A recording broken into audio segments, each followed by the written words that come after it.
Emotional eating can be a challenging cycle to break, but prevention is a powerful tool that can lead to lasting change and emotional mastery. I understand the struggle because I have been there myself. I used to turn to food for comfort in times of stress, using it as a way to calm down or avoid dealing with my emotions. But as I learned to manage my thoughts, my mind, and ultimately my feelings, I discovered a new path to self-soothing from within. And that's what I want for you. So take a moment to settle in, take a deep breath, and in today's Thin Thinking podcast, episode part 2 of Preventing Emotional Eating, we're going to explore various tools to prevent emotional eating, such as downshifting expectations and self-comforting phrases and practices. Right now, your emotional eating muscle is strong and well-formed, while your emotional mastery muscle might be a little weak and limped. But the good news is that with every step you take towards managing your emotions instead of relying on food, you are flexing and strengthening that emotional mastery muscle, while the emotional eating muscle weakens.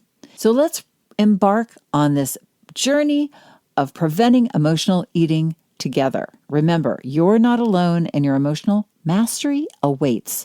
So grab that tool belt one more time and come on in for part 2. Did you know that our struggle with weight doesn't start with the food on your plate or get fixed in the gym? 80% of our weight struggle is mental. That's right.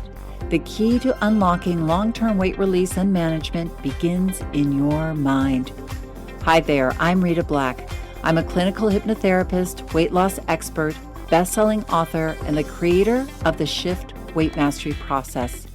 And not only have I helped thousands of people over the past 20 years achieve long-term weight mastery, I am also a former weight struggler, carb addict, and binge eater.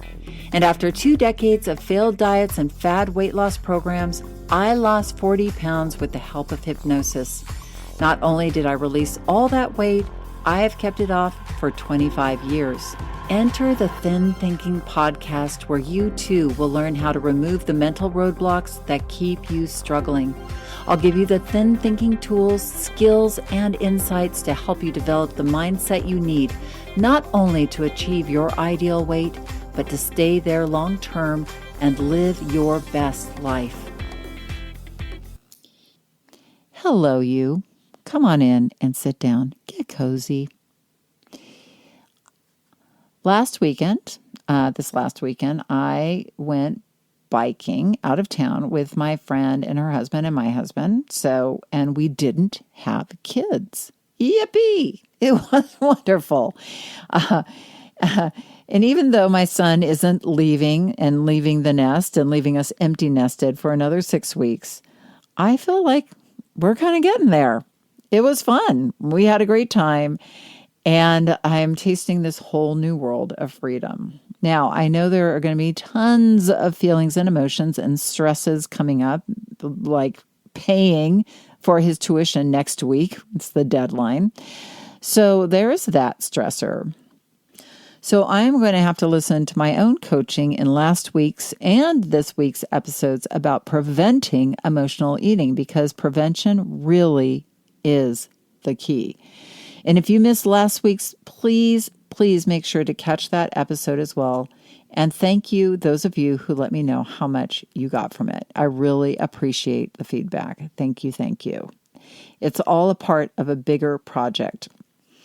I have been working on this emotional eating toolkit all summer. And I can't remember when I started. It's been that long. You know, when you're working on a project and you kind of go into the depths and you emerge and you're like, where am I? Who am I? What am I? Well, that's been going on while I've been making this toolkit, Shift Out of Emotional Eating. And it has coaching sessions, hypnosis sessions, a morning meditation session, and it's all available on an online website where you can go in and either listen to it from there, or you can download it, or you can download the app and listen to it easily and effortlessly on your phone from the app. So lots of choices of how to listen and how to get all these sessions. And it's designed to just help you build the skills of emotional mastery so you don't need food for stress or for comfort, but that you can calm and comfort yourself from the inside out. The toolkit is half price only through August 11th. And if you use the coupon code COMFORT, it's half price. So make sure you use that coupon code.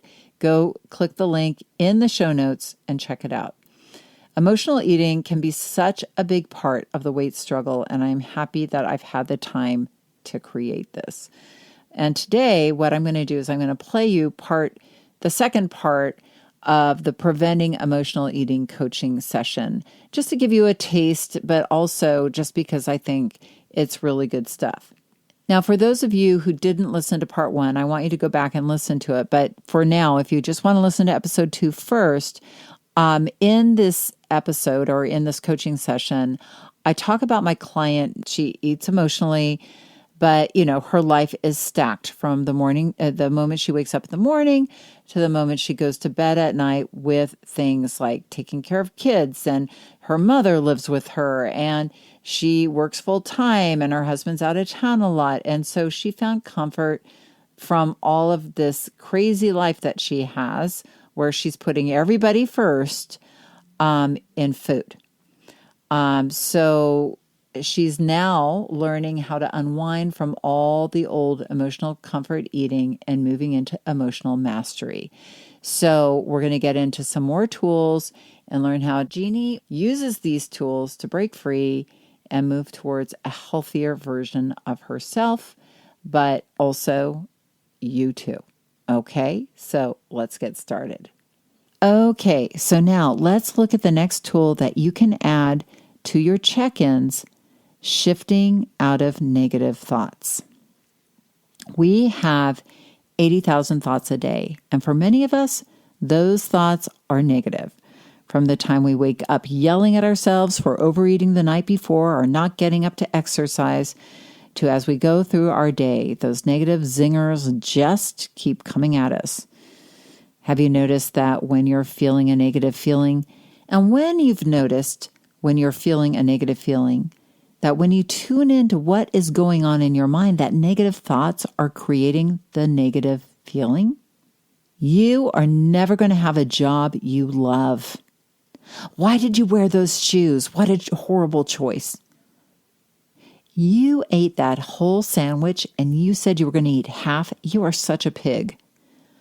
Your boss snapped at you because you're not moving fast enough. Pull it together. You have no discipline. You never exercise. Your children don't even respect you.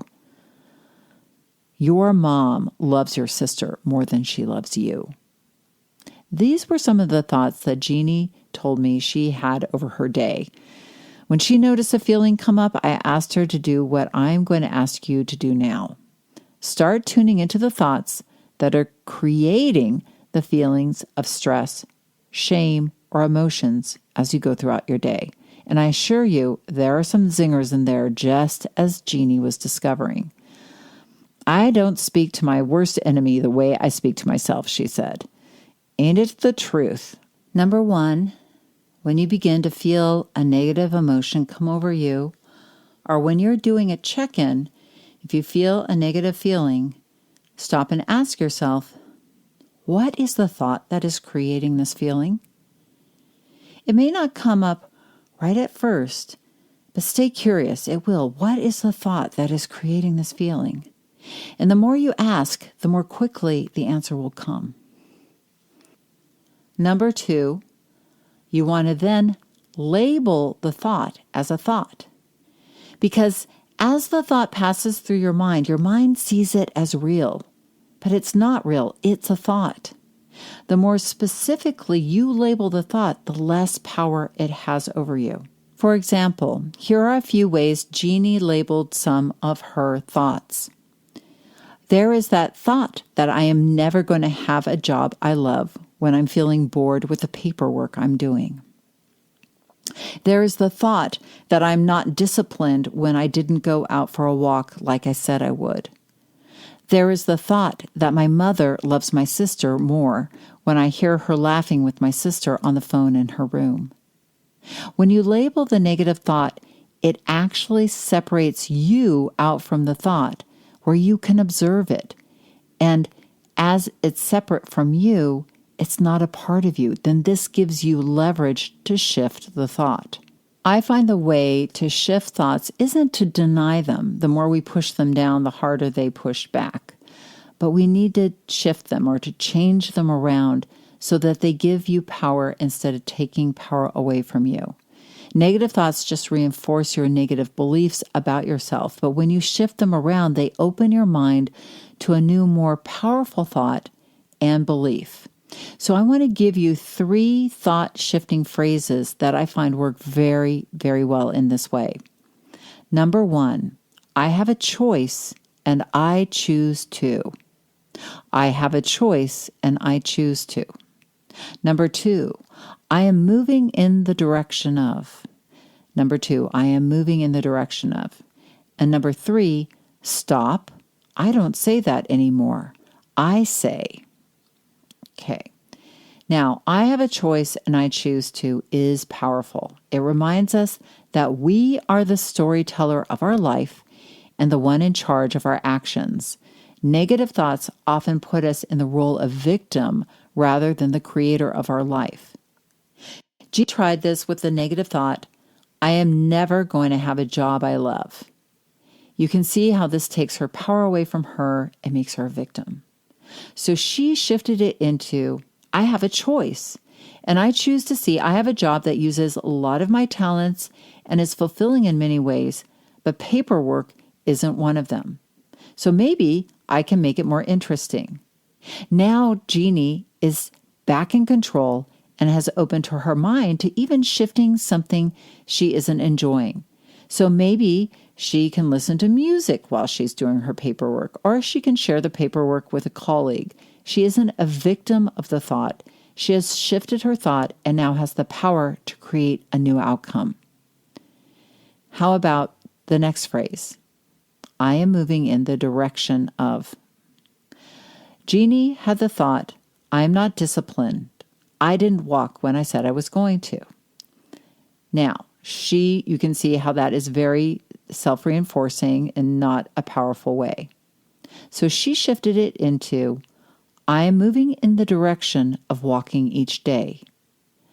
I am moving in the direction of opens her mind. She doesn't have to walk, but it gives her mind the option. This takes the self-shaming away and opens her mind to see what it might look like to walk. Thinking this through, Jeannie realized it wasn't the walking that she didn't want to do as much as she wasn't setting the time aside for the walk. By opening her mind, she saw that when her daughter was at volleyball practice, it was a great time instead of having to wake up early and walk during her already hectic morning. When we call ourselves lazy, it shuts down our mind. So try this one out for yourself. It's a favorite among many shifters. I am moving in the direction of opens your mind to seek the answers. Now the last one. Stop. I don't say that anymore. I say. Jeannie tried this one. My mom loves my sister more than she loves me. Now that's a tough thought. And does it serve Jeannie to believe this? Sometimes we just need to interrupt the pattern and give it a new thought altogether. That is where stop, I don't say that anymore comes in. Jeannie thought about this one and came up with this. Stop, I don't say that anymore. I say, my mom loves both my sister and myself. She just loves us both a little differently. Again, Jeannie is rewriting an inner myth that she created for herself. Instead of giving her power over to that old, useless myth, she uses stop, which interrupts the pattern in her brain, and then takes a moment to replace it with a kinder, more loving thought. So there you have the 3 shifting negative beliefs. I have a choice and I choose to. I am moving in the direction of, and stop. I don't say that anymore. I say. And again, using these thought-shifting phrases takes practice and patience. But using this thought-shifting technique will change your emotions, help eliminate emotional eating, and change your life. Often the urge to overeat comes over us during times of feeling overwhelmed or when we feel anxiety. Many times, anxiety and overwhelm stem from unreasonable expectations. Many weight strugglers live under the weight of expectations that are distorted, unrealistic, and self-abusive. Many of our expectations about what we need to do in order to be loved or to survive are not conscious. They are subconscious. And here's another kicker. Most of our expectations that we hold ourselves to aren't even our own. They belong to our parents, our family, our culture, and our media. Jeannie felt anxious a lot of her day, and if she didn't feel anxious, she felt overwhelmed. I feel like a good part of my day, I'm running a race to catch up, but I never feel caught up. I asked Jeannie to start to tune in during her check-ins, and when she noticed that she felt anxious or overwhelmed, to ask herself the question, what is the expectation that is creating this feeling? At first, it was a little hard. These answers don't always come right away, but as you keep asking, your mind starts to respond. She asked herself in the morning during her check-in in bed. She woke up feeling that anxiety in the pit of her stomach, the one that she usually ended up stuffing down with peanut butter on a piece of bread as she was putting the kids' lunches together. What is my expectation, she asked. What she heard was that I have to get the kids sorted and my mom sorted before I go. It's a lot. When you get that all done, what does that get you? Well, I guess that I'm okay, that I'm not disappointing anyone, she said. So the expectation is that you have to ignore your own needs and take care of everyone else's in order to make them happy with you. I don't know. Well, what would happen if it didn't all get done? Well, I guess I would feel like I failed, that I wasn't a good mom or daughter, that I let everyone down, and that I wasn't in control. So really, the expectation is I have to get it all done in order to be a good mom and daughter? I guess so. Is that really true if you look at it? Would the earth end if it didn't all get done? If you toned down the expectations on yourself in order to make your morning a little more loving for you, a little more self-appreciative? So is that expectation really true if you really look at it? I mean, would the earth end if it didn't all get done? If you toned down the expectations on yourself in order to make your morning a little more loving and healthy for you? I mean, who made up that expectation that you had to do it all? Did you or did someone else? I don't know. I think I did, but you see all these moms making healthy breakfasts for their kids. Where? Well, on TV, I guess. I don't even know. She started to laugh. You know, there have been many times that I thought to ask my kids to make their own lunches and to feed themselves in the morning as well as the dog. But then I felt guilty. I don't want to rock the boat. It's so weird. I mean, in a way, it just seems easier to do it myself, but I guess it's not. Because if you did that, you wouldn't be living up to this invisible and unreasonable expectation that you have to do it all. And that expectation wasn't even made up by you, but by a waffle commercial that you saw on TV. Yet you are willing to run yourself ragged before you even leave the house, not even stopping for a healthy breakfast for yourself or a moment to think through something healthy you can bring for your own lunch. Okay, well, when you say it like that, it sounds crazy, that's for sure. So, Jeannie, let me ask you a question that you might start asking yourself when you uncover an unreasonable and distorted expectation. How do I shift the old expectation into an expectation that is more loving and respectful for me? Jeannie thought for a moment. Well, maybe the expectation is that I can create a morning that is a win-win for me, my kids, and my mom. Well, what would that look like? Well, maybe I ask my daughter to make the lunches for herself and for her brother. And maybe her brother could feed the dog. Could they get their own breakfast too, I ask? I guess, she thought. I mean, they eat cereal. They can get it out. I'm not sure why we have it set up this way. Now that we're talking about it, it seems so obvious. If they did that, that would give me about 20 to 30 minutes more in the morning to get myself set up for success, to make sure my mom was good to go. I might even get a chance to have a chat with her rather than just feel guilty because I literally throw her coffee and medications at her as I dash out the door without even asking her how she is. Or asking yourself how you are too, I ask. That time, those 20 to 30 minutes would be good for that too, right? Right. What would be a new and more loving expectation for your morning? Jeannie thought that I have time in the mornings to take care of myself and to get myself and my mom organized, and the kids can manage themselves, which is probably better for them in the long run. Well, how does that new expectation feel? You know, it feels kind of good, like I can own that. Good, I tell Janie. So when you think of your morning, your new, more loving expectations morning, how does that feel? Just take a moment, take a breath in, and close your eyes and imagine that morning. Just picture it in your mind. How does it feel?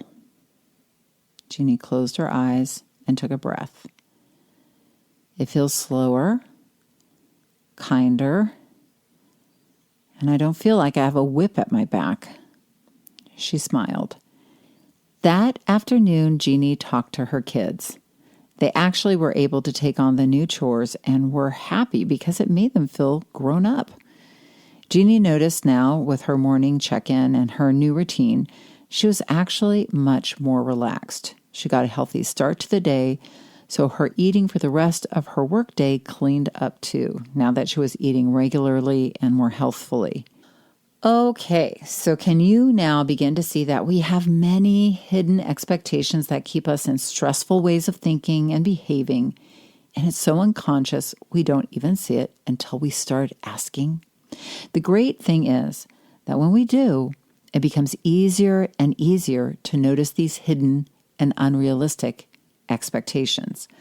We might not always be able to shift down the expectations right away, but keep looking for ways to make your expectations your own, and the answers will come. Your subconscious mind is a powerful problem solver, and it will come up with new ideas, but you need to ask the questions first. You need to input the questions into the computer of your mind. So when you are feeling overwhelmed or anxious, or during one of your check-ins, if you're feeling emotional or overwhelmed, these are the questions you want to ask yourself. What is my expectation or belief right now?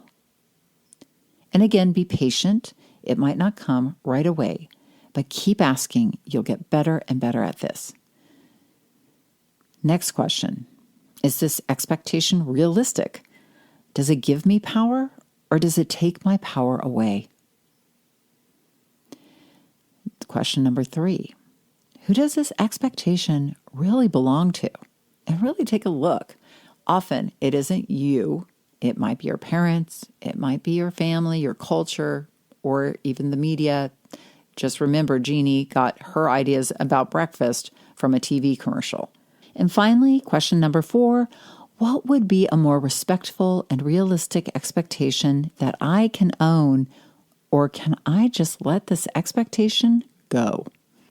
Hopefully now you can see that maybe it's not that you have to be better or more disciplined in order to curb emotional eating, but that you actually would be better off to take a breath and look under the surface at the old expectations and beliefs and begin to shift them into more practical and loving ones for yourself. Okay, now let's recap. We have looked at 3 clear ways to prevent emotional eating: check-ins, shift negative self-talk, and managing expectations. And now we will look at one more tool, which is catching feelings as they are starting and using comforting words and practices. Jeannie was making a lot of progress. Her life had become more manageable as she began setting herself up for more success in her days. This meant not only check-ins, but managing her self-talk and expectations. I feel like I'm respecting myself more, and I'm noticing not only am I releasing weight, but my life just feels a bit easier, and I feel better, like there's a lightness in my step. But, she said, yesterday my husband and I got in a fight on the phone during the day, and we were really yelling at each other. We eventually made up, but it triggered me. I felt horrible and uneasy after I got off the phone, and all I wanted to do was to eat. I went through the drive-thru after work, and I got an order of fries and an ice cream cone and just sat in the parking lot and ate them before I picked up the kids. I didn't know what else to do. I felt like that was the only thing that was going to soothe me. Did it? Well, yes, for a few minutes, but then I felt gross and bad, like I had abandoned myself. And then Jeannie went on to say that growing up, her mom wasn't the most nurturing of parents. She and her dad had provided for the kids, but when she was feeling sad or mad, they didn't have much patience for her feelings. She usually just hid her feelings from them and then began burying them with comfort foods. Sometimes when we haven't had our caregivers comforting us or modeling self-soothing, we have to begin to learn to do it ourselves as adults. That inner ability to soothe and comfort ourselves didn't get created when we were young, so now we have to use our own inner nurture to help us learn to comfort and calm ourselves down. I asked Jeannie, if your daughter came to you and said she had been in a fight with her best friend, would you offer her a cookie and say, "Here, this will make you feel better"? No, she said, definitely not. Okay, then what would you do for your daughter? Jeannie thought about it. Well, I might hug her and say, "That's too bad, honey." I might tell her that she's a good person and so is her friend, and sometimes we disagree on things. I probably would have said I understood what she's feeling and that I could see that she was feeling sad. Well, that sounds pretty compassionate. I guess so. Well, what if you did that with yourself yesterday when you were feeling amped up after that fight with your husband? Do you think those words and a little self-hug might have been a little more soothing than fried potatoes and ice cream? I don't know. I mean, that makes sense, but how would I do that? Self-comforting is a way to re-regulate our emotions when we get upset or distressed. It is an inner resource system that you begin to provide for yourself with your own inner emotional nurturer. It starts usually with an inner conversation with your inner nurturer, usually starting with a breath to ground us and bring us inside. So I had Jeannie take a breath and imagine her inner nurturing coach. To help her, I had her imagine a time when she was comforting one of her children and imagine what that looked like and felt like. And then I said, imagine that you are now nurturing you with that same loving energy and soothing voice. Imagine this you touching your own face with compassion. Take a breath and allow this feeling of being understood and comforted to flow through you. Feelings may come up, and that's okay. It feels weird, but it feels nice, Jeannie said. When we begin to comfort ourselves with self-compassion, it may feel weird or intense, and feelings may come up. But you are creating this new, safe inner space. And you can start to practice this loving relationship with yourself when you aren't feeling upset, so that you will have it as more of a resource center when you do.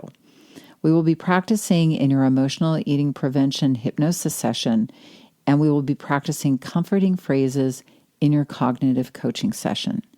But here are some phrases that you can use with yourself, or you can create some of your own as well. It's okay to feel this feeling. It is real and valid. I am so sorry you feel this way. I am here to help. This is tough, but we're going to get through it. You don't have to be perfect. I accept you as you are. You are enough. When you are emotionally charged, oftentimes you can find ways to retreat to comfort yourself as well with practices. These practices can be used in tandem when you are comforting yourself with the self-soothing phrases. You could lay on your bed or in a comfortable chair and hug a pillow. I personally love this one. You can take a warm and soothing bath. You could take a nap. You could close your eyes and wrap your arms around yourself in a hug.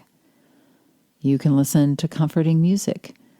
You can sit outside with the sun on your face. You can go for a walk in nature. You can sing a song, maybe your favorite upbeat song, or you can listen to an inspirational speaker on YouTube. Or you can watch some comedy. I like to watch a few minutes of a comedian or a Saturday Night Live on YouTube. Jeannie started practicing little by little these comforting phrases that she liked. I am here for you. We can get through this. You don't have to do anything but just breathe right now. You are okay. She began using a hot bath and a book at the end of the day instead of her TV and ice cream. And as she practiced her tools of preventing emotional eating, that inner emotional eating mastery muscle got stronger and stronger. She felt more alive, more in tune with her body and her mind and her needs all through her day.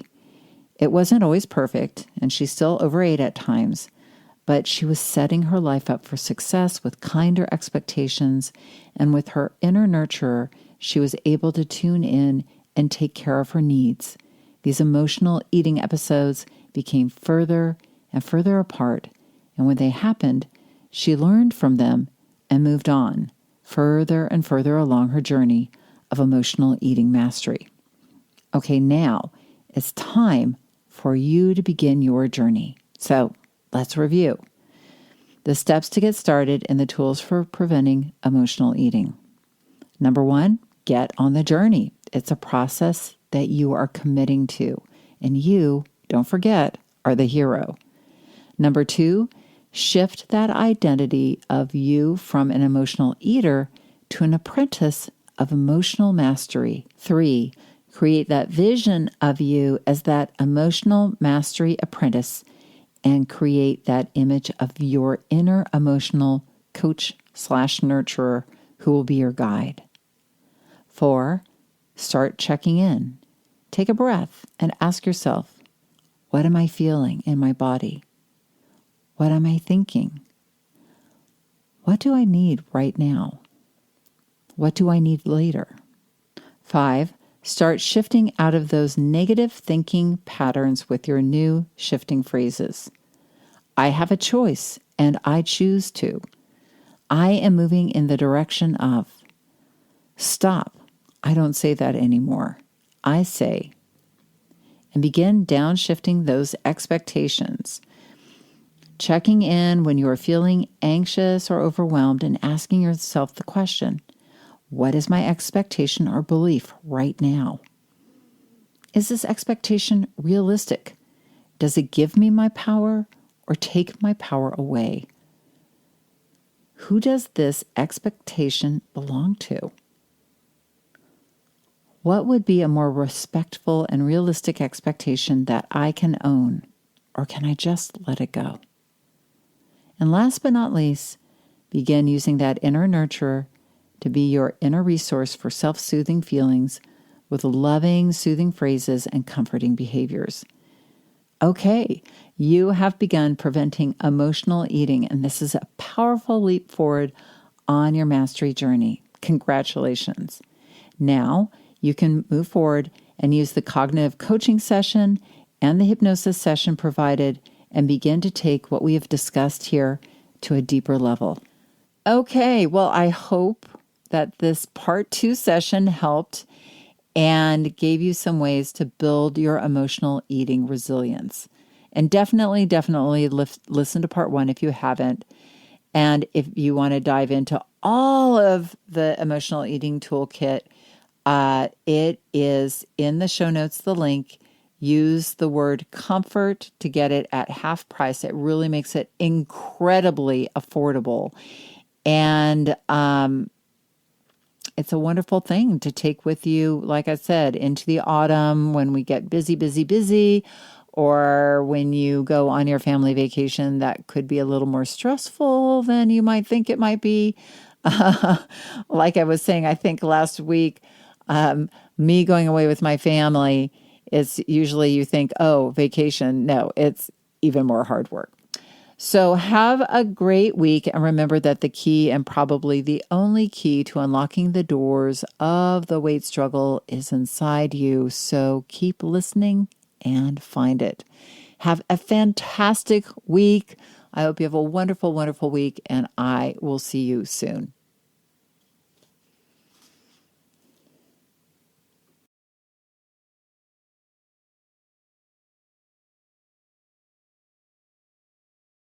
Thanks for listening to the Thin Thinking Podcast. Did that episode go by way too fast for you? If so, and you want to dive deeper into the mindset of long-term weight release, head on over to www.shiftweightmastery.com. That's www.shiftweightmastery.com, where you'll find numerous tools and resources to help you unlock your mind for permanent weight release, tips, strategies, and more. And be sure to check the show notes to learn more about my book, From Fat to Thin Thinking, Unlock Your Mind for Permanent Weight Loss, and to learn how to subscribe to the podcast so that you never miss an episode.